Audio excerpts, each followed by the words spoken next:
اعوذ باللہ من الشیطان الرجیم بسم اللہ الرحمن الرحیم۔ سورہ توبہ آیات نمبر 24 تا 29 میں مسلمانوں کو تنبیہ کہ جنگ میں رشتہ و قرابت کا لحاظ نہ کریں۔ اللہ اور اس کی رسول کی محبت ہر چیز پر مقدم ہے۔ جنگ حنین اور پچھلے غزوات سے سبق کہ مدد اللہ ہی کی طرف سے ہوتی ہے، سو اسی پر بھروسہ کرنا چاہیے۔ مشرکین کے لیے مسجد الحرام کے پاس داخلے کی ممانعت۔ مسلمانوں کو یقین دہانی کہ اس پابندی سے ان کی تجارت پر جو اثر پڑے گا اللہ اس کی تلافی فرما دے گا۔ دین حق کی پیروی نہ کرنے والے اہل کتاب سے جہاد کا حکم۔ قل إن كان آباؤكم وأبناؤكم وإخوانكم وأزواجكم وعشيرتكم وأموال اقترفتموها وتجارة تخشون كسادها ومساكن ترضونها أحب إليكم من الله ورسوله وجهاد في سبيله فتربصوا حتى يأتي الله بأمره۔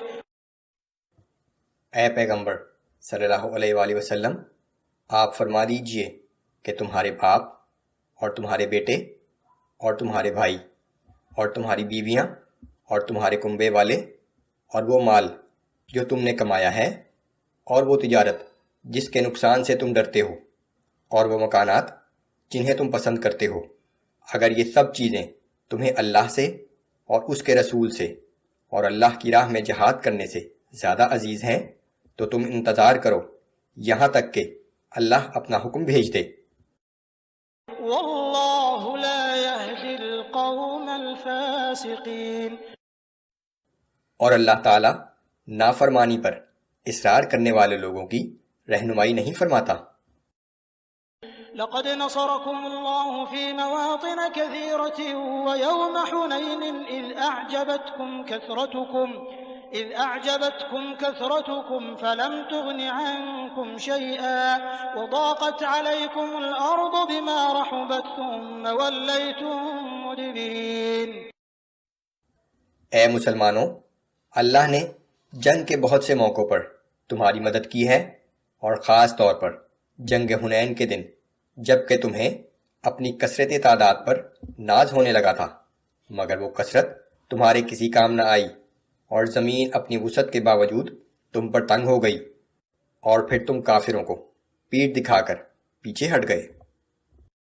ثم أنزل الله سكينته على رسوله وعلى المؤمنين وأنزل جنودا لم تروها وعذب الذين كفروا۔ پھر اللہ نے اپنے رسول پر اور مومنوں پر تسکین و رحمت نازل فرمائی، اور ایسے لشکر بھیجے جو تمہیں نظر نہیں آتے تھے، اور کافروں کو سخت سزا دی۔ وَذَلِكَ جَزَاءُ الْكَافِرِينَ۔ اور کافروں کے اعمال کا یہی بدلہ ہے۔ ثُمَّ يَتُوبُ اللَّهُ مِن بَعْدِ ذَلِكَ عَلَى مَن يَشَاءُ۔ پھر اس طرح سزا دینے کے بعد بھی اللہ جس کو چاہتا ہے توبہ کی توفیق بخش دیتا ہے۔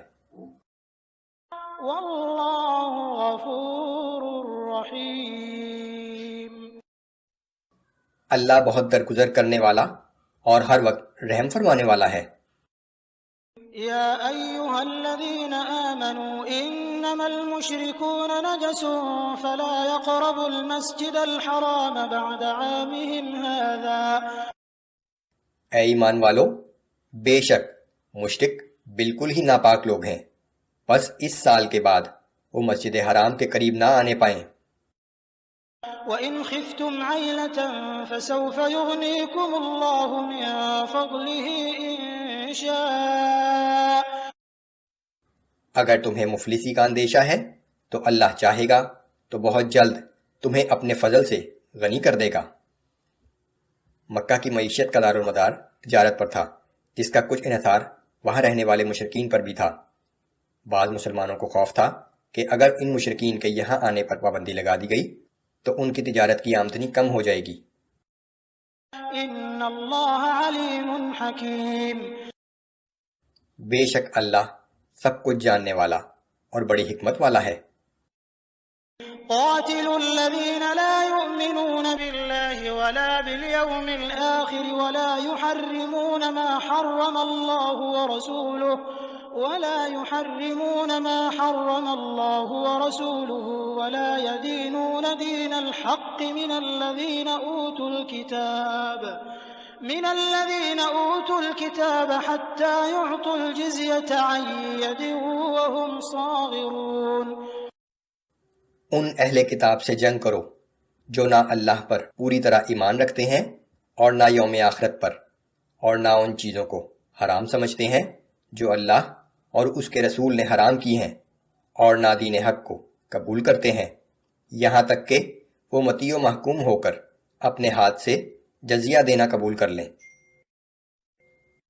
سورہ توبہ آیات نمبر 30 تا 36 میں اہل کتاب کے علماء اور راہبوں کا گمراہ کن کردار، مال جمع کرنے اور اللہ کی راہ میں خرچ نہ کرنے پر سخت وعید، مسلمانوں کو بغیر کسی لحاظ کے تمام مشرکین سے جہاد کرنے کا حکم، جنگ میں حرمت والے مہینوں کا احترام کرنے کی تاکید جو ابراہیم علیہ السلام کی یادگار ہیں اور روز اول سے اللہ کے مقرر کیے ہوئے ہیں۔ وقالت اليهود عزير ابن الله وقالت النصارى المسيح ابن الله ذلك قولهم بأفواههم. یہود کہتے ہیں کہ حضرت عزیر علیہ السلام اللہ کا بیٹا ہے، اور عیسائی کہتے ہیں کہ مسیح اللہ کا بیٹا ہے۔ یہ سب بے حقیقت باتیں ہیں جو وہ اپنی زبانوں سے نکالتے ہیں۔ يضاهئون قول الذين كفروا من قبل. یہ اسی قسم کی بات کہہ رہے ہیں جو ان سے پہلے منکرین حق بھی کہتے رہے ہیں۔ قاتلهم الله أنا يؤفكون. اللہ ان کو ہلاک کرے، یہ کہاں سے دھوکہ کھا رہے ہیں۔ اتخذوا أحبارهم ورهبانهم أربابا من دون الله والمسيح ابن مريم. ان لوگوں نے اللہ کو چھوڑ کر اپنے عالموں اور راہبوں اور مسیح ابن مریم کو اپنا رب بنا لیا ہے۔ وما أمروا إلا ليعبدوا إلها واحدا لا إله إلا هو. حالانکہ انہیں صرف ایک اکیلے معبود کی بندگی کا حکم دیا گیا تھا جس کے سوا کوئی معبود حقیقی نہیں۔ سبحانه عما يشركون. وہ ان چیزوں سے پاک ہے جنہیں یہ شریک ٹھہراتے ہیں۔ حلال اور حرام قرار دینے کا اختیار صرف اللہ کو حاصل ہے، کسی بھی دوسرے شخص کو یہ اختیار دینا اسے اپنا رب سمجھنے کے مترادف ہے۔ یہود و نصارہ نے یہ اختیار اپنے عالموں اور راہبوں کو دے رکھا تھا، اسی طرح نصارہ مسیح ابن مریم کو اللہ کا بیٹا کہتے ہیں۔ يريدون أن يطفئوا نور الله بأفواههم ويأبى الله إلا أن يتم نوره ولو كره الكافرون.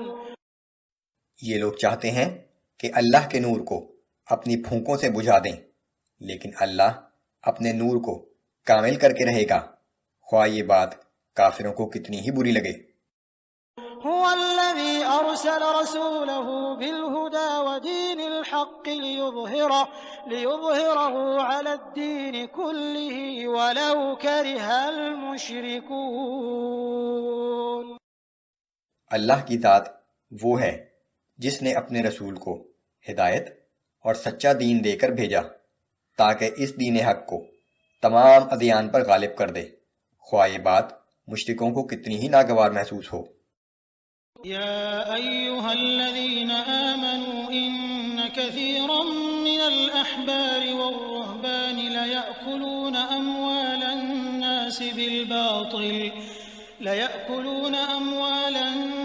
بالباطل ويصدون عن سبيل الله. اے ایمان والو، بے شک یہودیوں کے اکثر علماء اور راہب لوگوں کے مال ناجائز طریقوں سے کھاتے ہیں اور انہیں اللہ کے راستے سے روکتے ہیں۔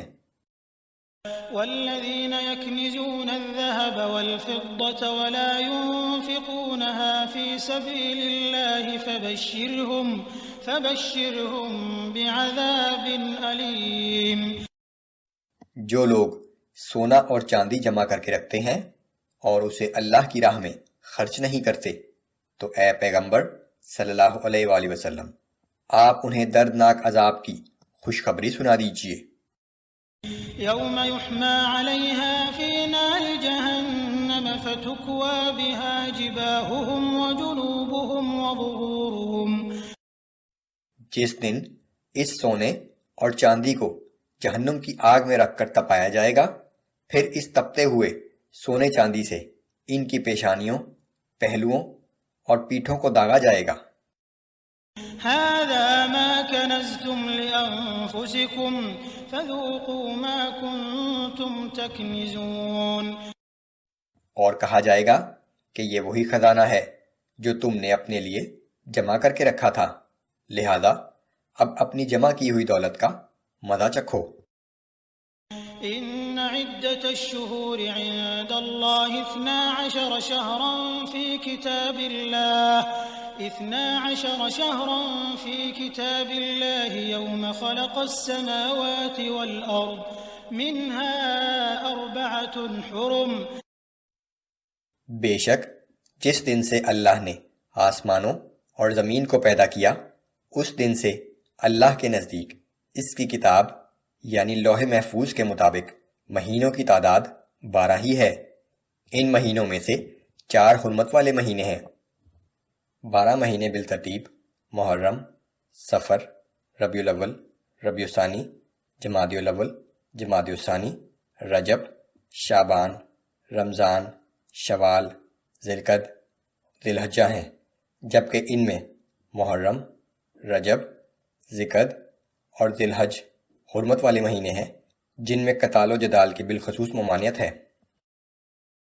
ذلك الدين القيم فلا تظلموا فيهن أنفسكم وقاتلوا المشركين كافة كما يقاتلونكم كافة. یہی سیدھا اور مستحکم دین ہے، لہذا ان حرمت والے مہینوں میں ناحق قتال سے اپنے آپ پر ظلم نہ کرو اور تمام مشرکین سے اسی طرح اکٹھے ہو کر جنگ کرو جس طرح وہ تم سے اکٹھے ہو کر لڑتے ہیں. وَاعْلَمُوا أَنَّ اللَّهَ مَعَ الْمُتَّقِينَ. اور یہ یاد رکھنا کہ اللہ پرہیزگار لوگوں کے ساتھ ہے. سورہ توبہ آیات نمبر 37 تا 42 میں جنگ میں حرمت والے مہینوں کا احترام کرنے کی تاکید جو ابراہیم علیہ السلام کی یادگار ہیں. منافقین کو جہاد سے فرار اختیار کرنے پر وعید. اللہ ہمیشہ اپنے رسول کی مدد فرمائے گا. مسلمانوں کو ہر حال میں اپنی جان اور مال سے جہاد کرنے کی تاکید. انما النسيء زيادة في الكفر يضل به الذين كفروا يحلونه عاما ويحرمونه عاما ليواطئوا عدة ما حرم الله فيحلوا ما حرم الله. حرمت والے مہینوں کو آگے پیچھے ہٹا دینا کفر میں اضافہ ہے، جس سے یہ کافر لوگ گمراہی میں مبتلا کیے جاتے ہیں کہ وہ ایک سال حرام مہینے کو حلال کر لیتے ہیں اور کسی سال اسے حرمت والا قرار دے ڈالتے ہیں تاکہ جن مہینوں کو اللہ نے حرمت والا قرار دیا ہے ان کی گنتی پوری کر لیں، پھر جو مہینے اللہ نے حرام قرار دیے ہیں انہیں حلال کر لیتے ہیں. زين لهم سوء أعمالهم. ان کے برے اعمال ان کے لیے خوشنما بنا دیے گئے ہیں. والله لا يهدي القوم الكافرين. اور اللہ ایسے منکرین حق کو ہدایت کی توفیق نہیں دیا کرتا.